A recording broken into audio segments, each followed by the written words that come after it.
انسان کے پاس آقا علیہ الصلاۃ والسلام کی محبت عظیم دولت ہے۔ یہ عشق رسول انسان کو باکمال بناتا ہے۔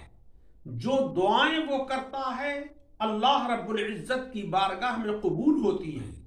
اور آقا کریم صلی اللہ علیہ وسلم کی حدیث ہے کہ انسان اس وقت تک مومن کامل نہیں ہو سکتا ہے کہ جب تک اس کے دل میں اس کے والدین اور اس کی اولاد سے زیادہ محبت میری ہو۔ یعنی آقا علیہ الصلاۃ والسلام کی محبت دنیا اور مافیہا سے زیادہ ہونا چاہیے، وہی عاشق رسول ہے۔ حضرت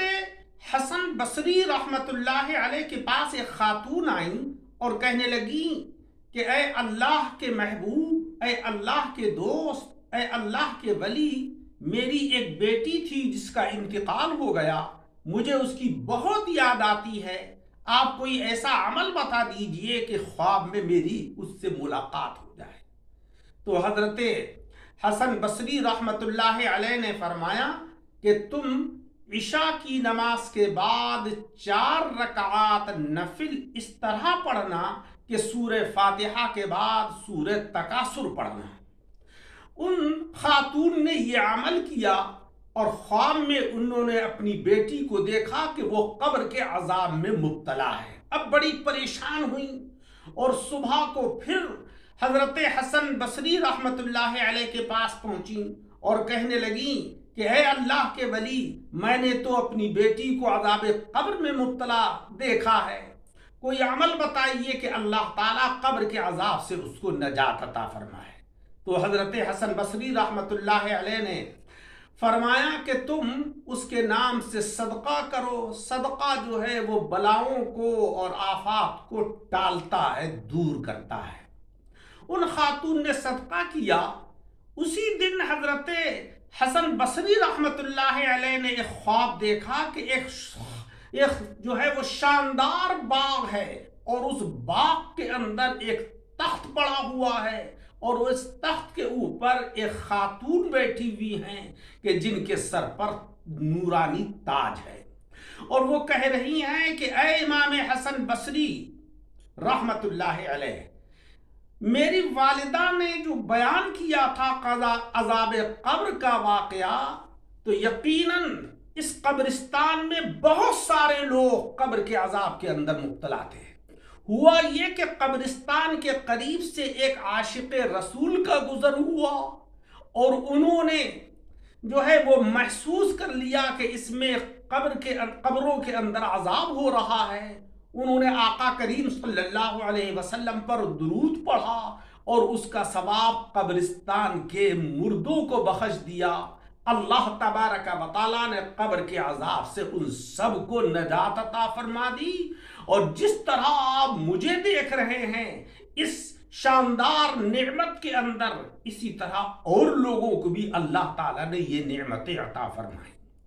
معلوم ہوا کہ جو عاشق رسول ہوتا ہے، جس کے دل میں، جس کی روح میں پیارے آقا علیہ الصلاۃ والسلام کی محبت رچ بس گئی ہوتی ہے، وہ جو دعائیں کرتا ہے اللہ کی بارگاہ میں وہ دعائیں قبول ہوتی ہیں۔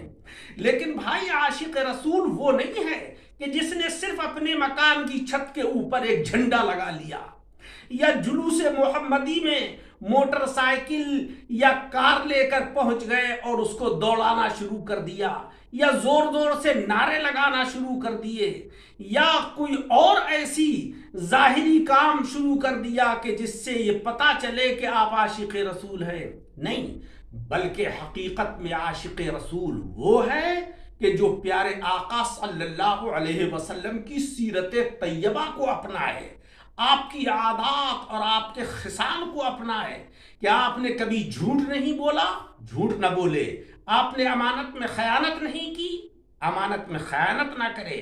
آپ نے کبھی بھی نماز کو ترک نہیں کیا، نماز کو نہیں چھوڑا، نماز کی پابندی کرے، روزوں کا اہتمام کرے، یعنی شریعت مطہرہ کا پیکر بننا،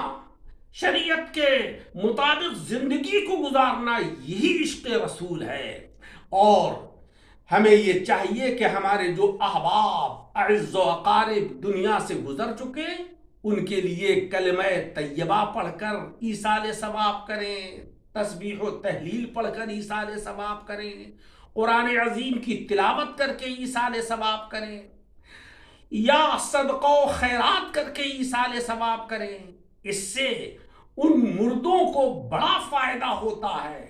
اور اللہ تبارک و تعالیٰ ان کی غلطیوں اور کوتاہیوں کو معاف کر دیتا ہے، ان کی قبروں کو انوار و برکات میں شامل کر لیتا ہے۔ لہذا ہمیں یہ چاہیے کہ ہم پیارے آقا صلی اللہ علیہ وسلم کی تعلیمات کے مطابق زندگی کو گزاریں، اپنے کو پیارے آقا صلی اللہ علیہ وسلم کی سیرت طیبہ سے آراستہ کریں۔ اسی میں ہماری فلاح اور بہبود ہے، اسی میں کامیابی اور ترقی ہے۔ اللہ تعالی عمل کی توفیق عطا فرمائے، آمین بجاہ النبی الکریم۔